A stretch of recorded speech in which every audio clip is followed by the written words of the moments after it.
Hello everybody out there in YouTube land. I am here today to make a video about toys that I remember from my childhood, that others have remembered from their childhood. I got a couple of suggestions on my Facebook page and of what to talk about and what people missed and toys that they wish would come back. Some of these you may not have ever heard of because some of you may be too young to have heard of them. Some of them you may have heard of, but regardless of if you heard of them or not, I think they should be either more popular or they should just come back altogether. At this point, some of the toys, which I'm kind of dating myself, would probably be considered classics or vintage or whatever, which is sad. But anyway, the first one that I'd like to talk about is the Etch a Sketch Animator. Now, in the 80s, this was the pinnacle of high-end toys. It was pretty expensive, if I remember correctly, because I had to beg my grandmother for a long time to buy one. And the gist of it is, the Etch a Sketch Animator was basically an Etch-a-Sketch, but it was computerized. So you had a computer screen, a gray screen, and no color, of course. It was black. Was the drawing was black, and you drew in kind of a stop motion animation. You would draw each of your frames, and then you would animate them. Now, the only problem with this is, of course, is it always worked better on the actual commercial than it did in real life. That was the first thing. The second thing was, it was kind of hard to figure out, especially when you're an 8, 9, 10-year-old kid, and we were not as computer advanced as 8, 9, and 10-year-olds are these days. So that was the couple of drawbacks. But the thing was the feeling when you got it. It was awesome. It was an awesome thing. I cried. I was so excited. And I tell my kids, I've told people about that several times. That's one of the most favorite Christmas gifts that I've ever gotten. Now, on Etchy Sketches, I'm not any good. I can draw a line or curve, but there's a lot of people that can draw really well with them and have put some amazing art up on the internet. And but with the animator, the screen was just about yay big. It wasn't very big at all. It was very tiny. So the best I could ever do with it was I did a pixel and then did another pixel. So I had this little pixelated ball that bounced. That was the best that I ever got. But I think it should come back, and I think they should, with all the technology and stuff that they have today, they could really make it a pretty awesome thing. So Etch a Sketch, get on that. The next thing that was suggested to me on Facebook was just a lot of board games in general. Now, board games have not disappeared. They're still there. I still play them. You guys, I'm sure, still play them. But there needs to be a resurgence of board games. Which it's really not a board game. I guess it's more of like a puzzle but like Connect 4, Battleship, Clue, Risk. There's all these board games that are out there that some kids have never ever played, which to me is ridiculous. I couldn't imagine not having ever played a board game when I was 8, 9, 10, 11 years old. But some kids have never sat down and actually played a board game. One of the games that I remember came from the Rubik's Cube phase. I'm dating myself here, but when I was a kid and the Rubik's Cube came out, that was awesome. I loved it, and I had one, and they're still around today. And this game is actually still around too. It's Rubik's Race, and you basically have a board on each side. You have a separator in the middle, kind of like Battleship, and you choose a card, put the card in, and you have to recreate what's on the card. And the first person to get the recreation right on either side is the winner. I love that, and I would play that. I would sit and play that by myself for hours, just time myself to see how fast I could do it. It was a great game. Clue is another game that people take for granted that's really, really good.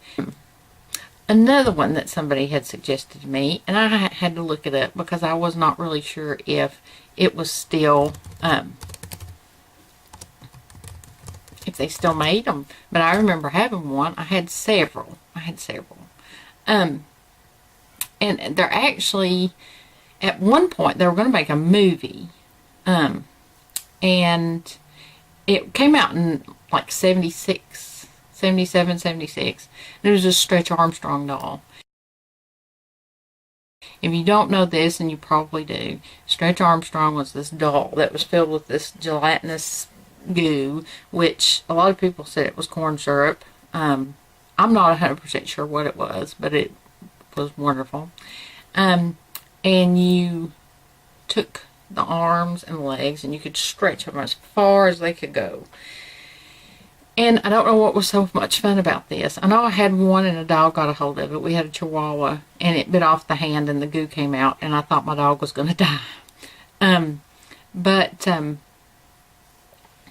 There's a band in South Carolina named Stretch Armstrong.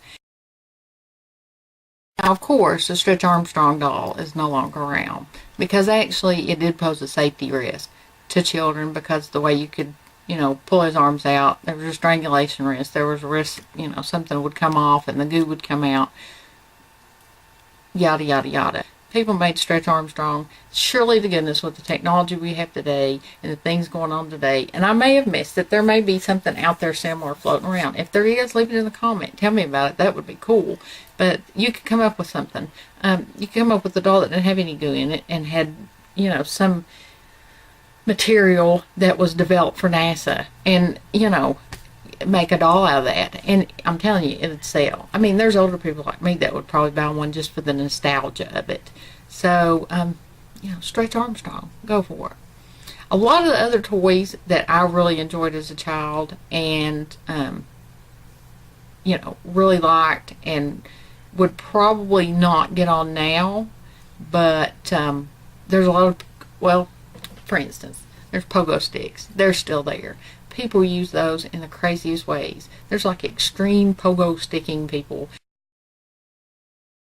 that do videos of them flipping and jumping over obstacles and parkour with a pogo stick and that kind of thing. Pogo balls is one of them. If you don't know what the pogo ball is, and they're I don't know. Let's look and see. I don't know if there's still pogo balls out there.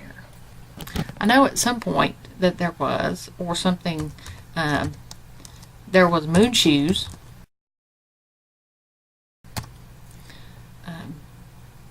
And there's a champion ball, pogo ball, balance performance.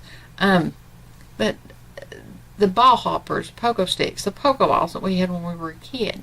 People put their kids out and make them wear helmets to do those now. And I remember being on a pogo ball when I was a kid and just about knocking myself unconscious on the concrete one day. And they said, "Oh, get back up and do it again. It'll be okay." And I got on it and I did it again. It was an awesome thing. Another thing that I want, and this is kind of selfish, and no, I don't want a trike.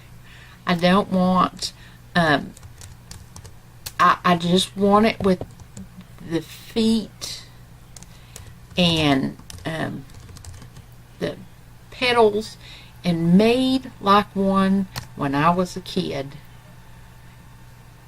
And they have got them. And I found them, but they are too expensive. And no, I don't want a tandem bike. I don't want, a triad bike. I want an adult big wheel. And I want it to look like the big wheel I had when I was 5 years old. And I will tell you why. I had the most fun on that big wheel. I was so oblivious to everything when I was on the big wheel. When I was 5, kid you not, true story, I came barreling down my front yard, which was a huge hill at the time. Go barreling down it. While I'm doing this and just happy and smiling and just filled with joy and love in my heart, I noticed my dad and my mom and my sister running after me going down this hill. I had no clue what was going on. Didn't care. I was on my big wheel. Well, come to find out when I got down the end of the hill, there was a copperhead wrapped around the back wheel of it. And as I go down the hill, the copperhead's getting its head bashed into the ground. I was oblivious. I was having so much fun, enjoying myself so much. I didn't care that there was a deadly snake on the wheel. I could have cared less. I just knew I was having a good time. And that's what a toy does. You are oblivious.